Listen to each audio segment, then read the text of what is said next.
ಕಾಲ್ತುಳಿತದಲ್ಲಿ ಕಂದಮ್ಮ ದಿವ್ಯಾಂಶಿ ಮೃತಪಟ್ಟಿರುವ ಪ್ರಕರಣಕ್ಕೆ ಸಂಬಂಧಪಟ್ಟಂತೆ ದುರಂತದಲ್ಲಿ ಮಗಳು ಹೋದ್ಲು. ಈಗ ನೆನಪು ಕೂಡ ಮಾಯವಾಗಿದೆ. ಆಸ್ಪತ್ರೆಯಿಂದ ದಿವ್ಯಾಂಶಿಯ ಚಿನ್ನಾಭರಣ ವಾಪಸ್ ಬಂದಿಲ್ಲ, ನನ್ನ ಮಗಳ ಕಿವಿಯೋಲೆ ವಾಪಸ್ ಕೊಡಿಸಿ ಅಂತ ದಿವ್ಯಾಂಶಿಯ ತಾಯಿ ಅಳಲು ತೋಡ್ಕೊಳ್ತಾ ಇದ್ದಾರೆ. ಮೃತ ದಿವ್ಯಾಂಶಿಯ ತಾಯಿ ಓಲೆಗಾಗಿ ಮನವಿ ಮಾಡಿದ್ದಾರೆ. ಬೌರಿಂಗ್ ಆಸ್ಪತ್ರೆಯಲ್ಲಿ ದಿವ್ಯಾಂಶಿ ಕೊನೆಯುಸಿರೆಳೆದಿದ್ರು.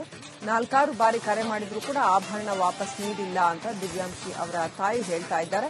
ಬೌರಿಂಗ್ ಆಸ್ಪತ್ರೆ ಸಿಬ್ಬಂದಿ ವಿರುದ್ಧ ದಿವ್ಯಾಂಶಿ ತಾಯಿ ಕಿಡಿಕಿಡಿಯಾಗಿದ್ದಾರೆ. ರಿಪಬ್ಲಿಕ್ ಕನ್ನಡದ ಜೊತೆ ದಿವ್ಯಾಂಶಿ ಅವರ ತಾಯಿ ಅಶ್ವಿನಿ ಮಾತನಾಡಿದ್ದಾರೆ.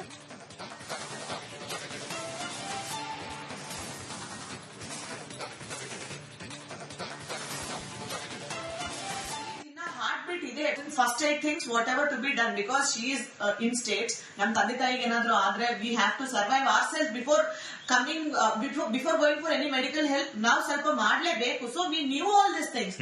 When we are raising our voice, sir please CPR ಮಾಡಿ, sir please shock ಕೊಡಿ, sir please ಇನ್ನ ಹಾರ್ಟ್ ಬೀಟ್ ಇದೆ, ಪ್ಲೀಸ್ ನೀವು ಏನಾದ್ರೂ ಮಾಡಿ ಅಂದ್ರೆ ನೀವು ಸಿನಿಮಾ ನೋಡ್ಕೊಂಡ್ ಬಂದು ಡ್ರಾಮಾ ಮಾಡಬೇಡಿ ಅಂತ ನಮ್ಮ ತಾಯಿಗೆ ಹೇಳ್ತಾರೆ. ಸರ್ ನೀವು ಸಿನಿಮಾ ಎಲ್ಲ ನೋಡ್ಕೊಂಡ್ ಬಂದು ನಮಗೆ ಹೆಂಗ್ ಟ್ರೀಟ್ ಮಾಡ್ಬೇಕಂತ ಹೇಳ್ಕೊಡ್ಬೇಡಿ ಅಂತ ಡಾಕ್ಟರ್ ಹೇಳ್ತಾ ಇದಾರೆ. ಟ್ರೈ ಮಾಡ್ಲಿಲ್ಲ, ಮಾಡಿಲ್ಲ.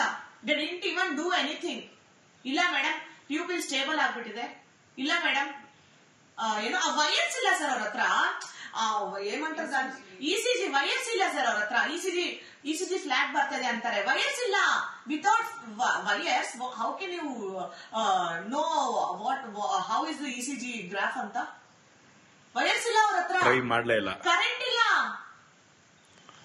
ಇಲ್ಲ ಸರ್ ಅವ್ರ ಹತ್ರ, ಮಾಡಿಲ್ಲ. ಇದ್ರದೇನೋ ಮಿಸ್ ಆಗಿದೆ ಅಂದ್ರೆ ಇದು ಮಗು ಹಾಕೊಂಡಿದ್ದು ರಿಂಗು, ಮಗು ಹಾಕೊಂಡಿದ್ದು ಚೈನು, ಯಾವ್ದು ನಮ್ ಕೈಗೆ ಏನು ಬಿಲಾಂಗಿಂಗ್ಸ್ ಕೊಟ್ಟೇ ಇಲ್ಲ. ಆಫ್ಟರ್ ಪ್ರೊಸೀಜರ್ ನಮ್ಮ ಹತ್ರ ಏನು ಕೊಟ್ಟೇ ಇಲ್ಲ. ಬಟ್ ನಾವ್ ಅದೆಲ್ಲ ಕೇಳ್ತಾ ಇಲ್ಲ. ಅವಳದು ಓಲೆ ಅದು ನಮ್ಗೆ ತುಂಬಾ ಸ್ಪೆಷಲ್. ಅವಳು ತುಂಬಾ ಇಷ್ಟಪಟ್ಟು ಹಾಕೊಂತ ಇದ್ಲು. ಎಲ್ಲೂ ಹೋದ್ರು ಅದೇ ಓಲೆ ಹಾಕೊಂತ ಇದ್ಲು. ಅವಳು ಚೇಂಜೇ ಮಾಡ್ತಾ ಇದ್ದಿಲ್ಲ. ಅದು ಬೇಕು ಅಂತ ಬೌರಿಂಗ್ ಹಾಸ್ಪಿಟಲ್ ನಾನು ಫೋನ್ ಮಾಡಿ ಕೇಳಿದೀನಿ. ಆ ಕಬ್ಬನ್ ಪಾರ್ಕ್ ಶಿವು ಅಂತ ಯಾರೋ ಟ್ರೂ ಕಾಲರ್ ಅಲ್ಲಿ ನಂಬರ್, ಅವ್ರಿಗೆ ಫೋನ್ ಮಾಡ್ತೀನಿ ಮೇಡಮ್ ನಾನು ನೋಡ್ಬಿಟ್ಟು ಫೋನ್ ಮಾಡ್ತೀನಿ ಅಂತ 2 ಸತಿ ಫೋನ್ ಮಾಡಿದ್ರೆ 2 ಸತಿನೂ ಅದನ್ನೇ ಹೇಳಿದ್ರು. ಸರ್ ನಮ್ಗೆ ಏನು ಬೇಕಾಗಿಲ್ಲ, ಅವಳು ಹಾಕೊಂಡಿದ್ದು ಏನು ಬೇಕಾಗಿಲ್ಲ, ಓಲೆ ಕೊಡ್ಸಿ ಸರ್, ನಂದು ಹೋಯ್ತು ಸರ್, ನಾನು ಹಂಗೆ ಇದೀನಿ, ಆ ಓಲೆ ಕೊಡ್ಸಿ ಸರ್, ಅವಳದು ನೆನಪಾಗಿ ನಾನು ಜೀವನ ಪೂರ್ತಿ ಇಟ್ಕೊಂತೀನಿ, ಅದೊಂದು ಕೊಡ್ಸಿ ಸರ್ ಅಂತ ಕೇಳಿದೀನಿ. ಇಲ್ಲ, first aid things whatever to be done. Because ಇದು ದಿವ್ಯಾಂಶಿ ಅವರ ತಾಯಿ ಅಶ್ವಿನಿ ಆಡ್ತಾ ಇರತಕ್ಕಂಥ ಮಾತುಗಳು. ಆಕೆ ಹೇಳ್ತಾ ಇರುವಂತದ್ದು ಬೌರಿಂಗ್ ಆಸ್ಪತ್ರೆಯ ದುಸ್ಥಿತಿ ಏನಿದೆ ಅನ್ನೋದನ್ನ ಹೇಳ್ತಾ ಇದ್ದಾರೆ. ಖಂಡಿತವಾಗ್ಲೂ ಅದು ಹಾಗಿರಬಹುದು. ಅದಕ್ಕೆ ಸಂಬಂಧಪಟ್ಟ ಅಧಿಕಾರಿಗಳು ತಕ್ಷಣ ಕ್ರಮ ಕೈಗೊಳ್ಳಬೇಕು. ಇಂಥದ್ದೇನಾದ್ರೂ ಅವಘಡ ಆದಾಗ ಮಾತ್ರ ನಾವು ಮೀಡಿಯಾದವ್ರು 100 ಸರಿ ಎಚ್ಚರಿಸ್ತಾ ಇರ್ತೀವಿ, they don't take it seriously. So ಇಂಥದ್ದೇನಾದ್ರೂ ಆದಾಗ ಮಾತ್ರ ಬೌರಿಂಗ್ ಆಸ್ಪತ್ರೆ ಕಡೆ ಅಧಿಕಾರಿಗಳು ಒಂಚೂರು ಕಣ್ಣು ಹಾಯಿಸ್ತಾರೆ. ಅದರ್ವೈಸ್ ಸೀರಿಯಸ್ ಆಗಿ ಆಕ್ಷನ್ ತಗೊಳ್ಳೋದಿಲ್ಲ. ಅಲ್ಲಿ ಫೆಸಿಲಿಟೀಸ್ ಇಲ್ಲ, ಕರೆಂಟ್ ಇಲ್ಲ ಅಂತ ಹೇಳ್ತಾರೆ. ಕರೆಂಟ್ ಇಲ್ಲದೆ ಆಸ್ಪತ್ರೆ ನಡೆಯಕ್ಕಾಗತ್ತಾ? ಕಾಮನ್ ಸೆನ್ಸ್ ಅಲ್ವಾ? ಇದು ಪರಿಸ್ಥಿತಿ. ಅಭಿಷೇಕ್ ಫೋನ್ ಕನೆಕ್ಟ್ ಆಗಿದ್ದಾರೆ. ಇನ್ನಷ್ಟು ಅಪ್ಡೇಟ್ ಪಡ್ಕೊಳ್ಳೋಣ. ನಮ್ಮ ಪ್ರತಿನಿಧಿ ಅಭಿಷೇಕ್, ಅಶ್ವಿನಿ ಅವರ ಪರಿಸ್ಥಿತಿ ಹೇಗಿದೆ? ಅಶ್ವಿನಿ ಅವರ ಆರೋಗ್ಯ ಪರಿಸ್ಥಿತಿ ಹೇಗಿದೆ? ಜೊತೆಗೆ ಆಕೆ ಹೇಳ್ತಾ ಇರೋದು ಬೌರಿಂಗ್ ಆಸ್ಪತ್ರೆ ಕುರಿತಾಗಿ ಹೇಳ್ತಾ ಇರುವಂತಹ ಕಂಪ್ಲೇಂಟ್ಸ್ ಏನಿದೆ ಅದು ಎಷ್ಟರ ಮಟ್ಟಿಗೆ ಸತ್ಯ? ಲಕ್ಷ್ಮಿ, ಮೊದಲನೇದಾಗಿ ಮಗಳನ್ನ ಕಳೆದುಕೊಂಡಂತ ತಾಯಿಯ ನೋವು ಈ ಸದ್ಯದವರೆಗೂ ಮಾತಿಲ್ಲ. ಮಾಸುವಂತ ಯಾವ ಲಕ್ಷಣಗಳು ಸದ್ಯದ ಮಟ್ಟಿಗೆ ಕಂಡು ಬರ್ತಾ ಇಲ್ಲ ಅನ್ನೋದು ಒಂದು ಅಂಶ ಆಯ್ತು. ಅಂದ್ರೆ ಎರಡನೇ ಅಂಶ, ಅಶ್ವಿನಿರವರ ಕುಟುಂಬಸ್ಥರೇ ಆಗಿರುವಂತಹ ಒಂದಿಷ್ಟು ವ್ಯಕ್ತಿಗಳು, ವೈದ್ಯರು ಇರುವಂತದ್ದು, ಶುಶ್ರೂಷಕರು ಇರುವಂತದ್ದು. ಈ ಕಾರಣದಿಂದ ಆ ಸಂದರ್ಭದಲ್ಲಿ ಅಂದ್ರೆ ದಿವ್ಯಾಂಶಿಯ ಮೃತದೇಹವನ್ನ ಅಥವಾ ಕೊನೆಯ ಪಕ್ಷ ಒಂದಿಷ್ಟು ಹೃದಯ ಬಡಿತ ಇದ್ದಂತ ದೇಹವನ್ನ ಬೌರಿಂಗ್ ಆಸ್ಪತ್ರೆಗೆ ದಾಖಲಿಸಿದಾಗ CPR ಮಾಡ್ಕೊಡಿ ಅಂತ ಮನವಿ ಮಾಡಿದ್ರು ಕೂಡ, ಶಾಕ್ ಟ್ರೀಟ್ಮೆಂಟ್ ಕೊಡಿ ಅಂತ ಮನವಿ ಮಾಡಿದ್ರು ಕೂಡ ಆ ಒಂದು ಮಾತನ್ನ ನಿರ್ಲಕ್ಷಿಸಲಾಗಿದೆ. ಸಿನಿಮಾ ನೋಡ್ಕೊಂಡ್ ಬಂದು ನಮ್ಗೆ ಹೇಳ್ಕೊಡ್ಬೇಡಿ ನೀವು ಅನ್ನೋ ಒಂದಿಷ್ಟು ಮಾತುಗಳನ್ನ ಬಳಸಿದ್ದಾರೆ. ಅದ್ರ ಜೊತೆಗೆ ಒಂದಿಷ್ಟು ಅವಾಚ್ಯ ಶಬ್ದಗಳನ್ನ ಕೂಡ ಆ ಸಂದರ್ಭದಲ್ಲಿ ಬಳಸಲಾಗಿದೆ ಅನ್ನೋ ಒಂದು ಆರೋಪವನ್ನ ಈಗ ಅಶ್ವಿನಿರವರು ಮಾಡಿರುವಂತದ್ದು. ಅದ್ರ ಜೊತೆಗೆ ದಿವ್ಯಾಂಶಿಯ ದೇಹದಲ್ಲಿದ್ದಂತ ಒಂದಿಷ್ಟು ಚಿನ್ನಾಭರಣಗಳು, ಸರ ಇರ್ಬೋದು, ಉಂಗುರ ಇರ್ಬೋದು, ಓಲೆ ಇರ್ಬೋದು, ಇದ್ಯಾವುದನ್ನು ಕೂಡ ಸದ್ಯದವರೆಗೂ ಆ ಒಂದು ಕುಟುಂಬಕ್ಕೆ ವಾಪಸ್ ನೀಡಿಲ್ಲ. ಕಳೆದ 1 ವಾರದಲ್ಲಿ 3 ರಿಂದ 4 ಬಾರಿ ಕರೆ ಮಾಡಿದ್ರು ಕೂಡ ಆಸ್ಪತ್ರೆಗೆ ಯಾವುದೇ ರೀತಿಯ ಪ್ರತಿಕ್ರಿಯೆ ಇಲ್ಲ. ಬದಲಾಗಿ ಅಲ್ಲಿನ ಒಬ್ಬ ಸಿಬ್ಬಂದಿಯ ನಂಬರ್ ಅನ್ನ ಪಡೆದು ಫೋನ್ ಮಾಡಿದ್ರು ಕೂಡ ಪರಿಶೀಲನೆ ಮಾಡಿ ಹೇಳ್ತೇನೆ ಅಂತ ಹೇಳಿದಂತ ವ್ಯಕ್ತಿ ಇಲ್ಲಿವರೆಗೂ ಯಾವುದೇ ರೀತಿಯಾದಂತಹ ಪ್ರತಿಕ್ರಿಯೆಯನ್ನ ನೀಡಿಲ್ಲ ಅಂತ ಈಗ ಆರೋಪ ಮಾಡಿರುವಂತದ್ದು. ಆದ್ರೆ ಖಂಡಿತವಾಗಿಯೂ ಅಲ್ಲಿ ಇರುವಂತ ಒಂದಿಷ್ಟು ಫೆಸಿಲಿಟಿಗಳ ಬಗ್ಗೆ, ಅಂದ್ರೆ ಬೌರಿಂಗ್ ಆಸ್ಪತ್ರೆಯಲ್ಲಿ ಇರುವಂತ ಚಿಕಿತ್ಸಾ ವಿಧಾನದ ಬಗ್ಗೆ ಕಳೆದ ಅನೇಕ ವರ್ಷಗಳಿಂದ ಆರೋಪಗಳು ಕೇಳಿ ಬಂದಿತ್ತು. ಈ ಸದ್ಯದ ಮಟ್ಟಿಗೆ ECG ಕೊಡೋದಕ್ಕೂ ಕೂಡ ಅಗತ್ಯ ಒಂದು ಎಕ್ವಿಪ್ಮೆಂಟ್ ಗಳು ಇರ್ಲಿಲ್ಲ ಅಂತ ಏನು ಆರೋಪ ಮಾಡಿದ್ರೆ, ಇದಕ್ಕೆ ಬೌರಿಂಗ್ ಆಸ್ಪತ್ರೆಯಿಂದ ನೇರವಾದಂತ ಒಂದು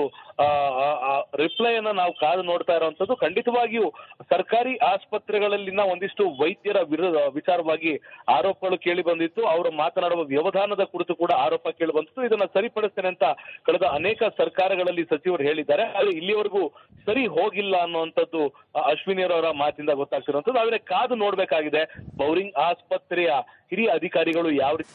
ಕಾಲ್ತುಳಿತದಲ್ಲಿ ಕಂದಮ್ಮ ದಿವ್ಯಾಂಶಿ ಮೃತಪಟ್ಟಿರುವ ಪ್ರಕರಣಕ್ಕೆ ಸಂಬಂಧಪಟ್ಟಂತೆ ದುರಂತದಲ್ಲಿ ಮಗಳು ಹೋದ್ಲು, ಈಗ ನೆನಪು ಕೂಡ ಮಾಯವಾಗಿದೆ. ಆಸ್ಪತ್ರೆಯಿಂದ ದಿವ್ಯಾಂಶಿಯ ಚಿನ್ನಾಭರಣ ವಾಪಸ್ ಬಂದಿಲ್ಲ, ನನ್ನ ಮಗಳ ಕಿವಿಯೋಲೆ ವಾಪಸ್ ಕೊಡಿಸಿ ಅಂತ ದಿವ್ಯಾಂಶಿಯ ತಾಯಿ ಅಳಲು ತೋಡ್ಕೊಳ್ತಾ ಇದ್ದಾರೆ. ಮೃತ ದಿವ್ಯಾಂಶಿಯ ತಾಯಿ ಓಲೆಗಾಗಿ ಮನವಿ ಮಾಡಿದ್ದಾರೆ. ಬೌರಿಂಗ್ ಆಸ್ಪತ್ರೆಯಲ್ಲಿ ದಿವ್ಯಾಂಶಿ ಕೊನೆ ಎಳೆದಿದ್ರು.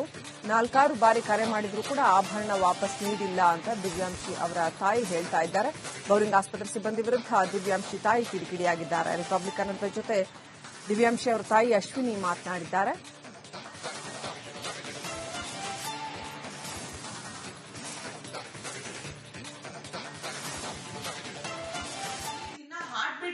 First I think whatever to be done, because she is in states. Nam tande tayiಗೆ ಏನಾದರೂ ಆದ್ರೆ we have to survive ourselves before coming before going for any medical help. Now ಸ್ವಲ್ಪ ಮಾಡಲೇಬೇಕು. So we knew all these things.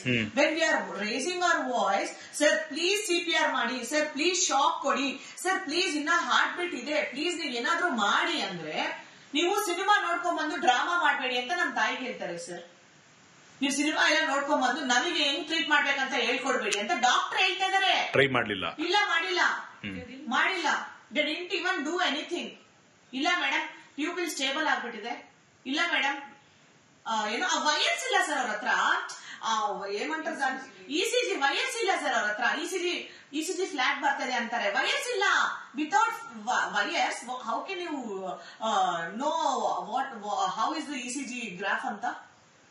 ವಯಸ್ಸಿಲ್ಲ ಅವ್ರ ಹತ್ರ, try ಮಾಡ್ಲೇ ಇಲ್ಲ, current ಇಲ್ಲ sir ಅವ್ರ ಹತ್ರ, ಮಾಡಿಲ್ಲ. ಇದ್ರದೇನೋ ಮಿಸ್ ಆಗಿದೆ ಅಂದ್ರೆ ಇದು ಮಗು ಹಾಕೊಂಡಿದ್ದು ರಿಂಗು, ಮಗು ಹಾಕೊಂಡಿದ್ದು ಚೈನು, ಯಾವ್ದು ನಮ್ ಕೈಗೆ ಏನು ಬಿಲಾಂಗಿಂಗ್ಸ್ ಕೊಟ್ಟೇ ಇಲ್ಲ. ಆಫ್ಟರ್ ಪ್ರೊಸೀಜರ್ ನಮ್ಮ ಹತ್ರ ಏನು ಕೊಟ್ಟೇ ಇಲ್ಲ. ಬಟ್ ನಾವ್ ಅದೆಲ್ಲ ಕೇಳ್ತಾ ಇಲ್ಲ. ಅವಳು ಓಲೆ ಅದು ನಮ್ಗೆ ತುಂಬಾ ಸ್ಪೆಷಲ್. ಅವಳು ತುಂಬಾ ಇಷ್ಟಪಟ್ಟು ಹಾಕೊಂತ ಇದ್ಲು, ಎಲ್ಲೂ ಹೋದ್ರು ಅದೇ ಓಲೆ ಹಾಕೊಂತ ಇದ್ಲು, ಅವಳು ಚೇಂಜೇ ಮಾಡ್ತಾ ಇರ್ಲಿಲ್ಲ. ಅದು ಬೇಕು ಅಂತ ಬೌರಿಂಗ್ ಹಾಸ್ಪಿಟಲ್ ನಾನು ಫೋನ್ ಮಾಡಿ ಕೇಳಿದ್ದೀನಿ. ಆ ಕಬ್ಬನ್ ಪಾರ್ಕ್ ಶಿವು ಅಂತ ಯಾರೋ ಟ್ರೂ ಕಾಲರ್ ಅಲ್ಲಿ ನಂಬರ್, ಅವ್ರಿಗೆ ಫೋನ್ ಮಾಡ್ತೀನಿ, ಮೇಡಮ್ ನಾನು ನೋಡ್ಬಿಟ್ಟು ಫೋನ್ ಮಾಡ್ತೀನಿ ಅಂತ 2 ಸತಿ ಫೋನ್ ಮಾಡಿದ್ರೆ 2 ಸತಿನೂ ಅದನ್ನೇ ಹೇಳಿದ್ರು. ಸರ್ ನಮ್ಗೆ ಏನು ಬೇಕಾಗಿಲ್ಲ, ಅವಳು ಹಾಕೊಂಡಿದ್ದು ಏನು ಬೇಕಾಗಿಲ್ಲ, ಓಲೆ ಕೊಡ್ಸಿ ಸರ್, ನಂದು ಹೋಯ್ತು ಸರ್, ನಾನು ಹಂಗೆ ಇದೀನಿ, ಆ ಓಲೆ ಕೊಡ್ಸಿ ಸರ್, ಅವಳದು ನೆನಪಾಗಿ ನಾನು ಜೀವನ ಪೂರ್ತಿ ಇಟ್ಕೊಂತೀನಿ, ಅದೊಂದು ಕೊಡ್ಸಿ ಸರ್ ಅಂತ ಕೇಳಿದೀನಿ. ಇಲ್ಲ. First I thinks whatever to be done, because ಇದು ದಿವ್ಯಾಂಶಿ ಅವರ ತಾಯಿ ಅಶ್ವಿನಿ ಆಡ್ತಾ ಇರತಕ್ಕಂಥ ಮಾತುಗಳು. ಆಕೆ ಹೇಳ್ತಾ ಇರುವಂತದ್ದು ಬೌರಿಂಗ್ ಆಸ್ಪತ್ರೆಯ ದುಸ್ಥಿತಿ ಏನಿದೆ ಅನ್ನೋದನ್ನ ಹೇಳ್ತಾ ಇದ್ದಾರೆ. ಖಂಡಿತವಾಗ್ಲೂ ಅದು ಹಾಗಿರಬಹುದು, ಅದಕ್ಕೆ ಸಂಬಂಧಪಟ್ಟ ಅಧಿಕಾರಿಗಳು ತಕ್ಷಣ ಕ್ರಮ ಕೈಗೊಳ್ಳಬೇಕು. ಇಂಥದ್ದೇನಾದ್ರೂ ಅವಘಡ ಆದಾಗ ಮಾತ್ರ ನಾವು ಮೀಡಿಯಾದವ್ರು 100 ಸರಿ ಎಚ್ಚರಿಸ್ತಾ ಇರ್ತೀವಿ, they don't take it seriously. So ಇಂಥದ್ದೇನಾದ್ರೂ ಆದಾಗ ಮಾತ್ರ ಬೌರಿಂಗ್ ಆಸ್ಪತ್ರೆ ಕಡೆ ಅಧಿಕಾರಿಗಳು ಒಂಚೂರು ಕಣ್ಣು ಹಾಯಿಸ್ತಾರೆ, ಅದರ್ವೈಸ್ ಸೀರಿಯಸ್ ಆಗಿ ಆಕ್ಷನ್ ತಗೊಳ್ಳೋದಿಲ್ಲ. ಅಲ್ಲಿ ಫೆಸಿಲಿಟೀಸ್ ಇಲ್ಲ, ಕರೆಂಟ್ ಇಲ್ಲ ಅಂತ ಹೇಳ್ತಾರೆ. ಕರೆಂಟ್ ಇಲ್ಲದೆ ಆಸ್ಪತ್ರೆ ನಡೆಯಕ್ಕಾಗತ್ತಾ? ಕಾಮನ್ ಸೆನ್ಸ್ ಅಲ್ವಾ? ಇದು ಪರಿಸ್ಥಿತಿ.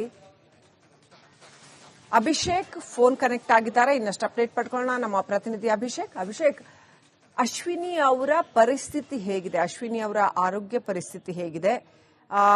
ಜೊತೆಗೆ ಆಕೆ ಹೇಳ್ತಾ ಇರೋದು ಬೌರಿಂಗ್ ಆಸ್ಪತ್ರೆ ಕುರಿತಾಗಿ ಹೇಳ್ತಾ ಇರುವಂತಹ ಕಂಪ್ಲೇಂಟ್ಸ್ ಏನಿದೆ, ಅದು ಎಷ್ಟರ ಮಟ್ಟಿಗೆ ಸತ್ಯ?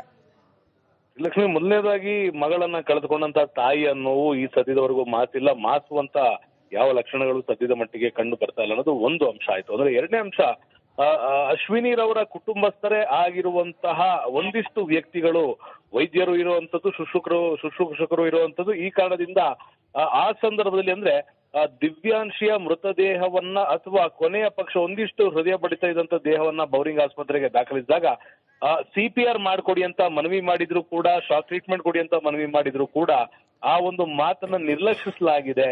ಸಿನಿಮಾ ನೋಡ್ಕೊಂಡ್ ಬಂದು ನಮ್ಗೆ ಹೇಳ್ಕೊಡ್ಬೇಡಿ ನೀವು ಅನ್ನೋ ಒಂದಿಷ್ಟು ಮಾತುಗಳನ್ನ ಬಳಸಿದ್ದಾರೆ. ಅದ್ರ ಜೊತೆಗೆ ಒಂದಿಷ್ಟು ಅವಾಚ್ಯ ಶಬ್ದಗಳನ್ನ ಕೂಡ ಆ ಸಂದರ್ಭದಲ್ಲಿ ಬಳಸಲಾಗಿದೆ ಅನ್ನೋ ಒಂದು ಆರೋಪವನ್ನ ಈಗ ಅಶ್ವಿನಿರವರು ಮಾಡಿರುವಂತದ್ದು. ಅದ್ರ ಜೊತೆಗೆ ದಿವ್ಯಾಂಶಿಯ ದೇಹದಲ್ಲಿದ್ದಂತ ಒಂದಿಷ್ಟು ಚಿನ್ನಾಭರಣಗಳು, ಸರ ಇರ್ಬೋದು, ಉಂಗುರ ಇರ್ಬೋದು, ಓಲೆ ಇರ್ಬೋದು, ಇದ್ಯಾವುದನ್ನು ಕೂಡ ಸದ್ಯದವರೆಗೂ ಆ ಒಂದು ಕುಟುಂಬಕ್ಕೆ ವಾಪಸ್ ನೀಡಿಲ್ಲ. ಕಳೆದ 1 ವಾರದಲ್ಲಿ 3 ರಿಂದ 4 ಬಾರಿ ಕರೆ ಮಾಡಿದ್ರು ಕೂಡ ಆಸ್ಪತ್ರೆಗೆ ಯಾವುದೇ ರೀತಿಯ ಪ್ರತಿಕ್ರಿಯೆ ಇಲ್ಲ. ಬದಲಾಗಿ ಅಲ್ಲಿನ ಒಬ್ಬ ಸಿಬ್ಬಂದಿಯ ನಂಬರ್ ಅನ್ನ ಪಡೆದು ಫೋನ್ ಮಾಡಿದ್ರು ಕೂಡ ಪರಿಶೀಲನೆ ಮಾಡಿ ಹೇಳ್ತೇನೆ ಅಂತ ಹೇಳಿದಂತ ವ್ಯಕ್ತಿ ಇಲ್ಲಿವರೆಗೂ ಯಾವುದೇ ರೀತಿಯಾದಂತಹ ಪ್ರತಿಕ್ರಿಯೆಯನ್ನ ನೀಡಿಲ್ಲ ಅಂತ ಈಗ ಆರೋಪ ಮಾಡಿರುವಂತದ್ದು. ಆದ್ರೆ ಖಂಡಿತವಾಗಿಯೂ ಅಲ್ಲಿ ಇರುವಂತ ಒಂದಿಷ್ಟು ಫೆಸಿಲಿಟಿಗಳ ಬಗ್ಗೆ, ಅಂದ್ರೆ ಬೌರಿಂಗ್ ಆಸ್ಪತ್ರೆಯಲ್ಲಿ ಇರುವಂತ ಚಿಕಿತ್ಸಾ ವಿಧಾನದ ಬಗ್ಗೆ ಕಳೆದ ಅನೇಕ ವರ್ಷಗಳಿಂದ ಆರೋಪಗಳು ಕೇಳಿ ಬಂದಿತ್ತು. ಈ ಸದ್ಯದ ಮಟ್ಟಿಗೆ ECG ಕೊಡೋದಕ್ಕೂ ಕೂಡ ಅಗತ್ಯ ಒಂದು ಎಕ್ವಿಪ್ಮೆಂಟ್ ಗಳು ಇರ್ಲಿಲ್ಲ ಅಂತ ಏನು ಆರೋಪ ಮಾಡಿದ್ರೆ, ಇದಕ್ಕೆ ಬೌರಿಂಗ್ ಆಸ್ಪತ್ರೆಯಿಂದ ನೇರವಾದಂತ ಒಂದು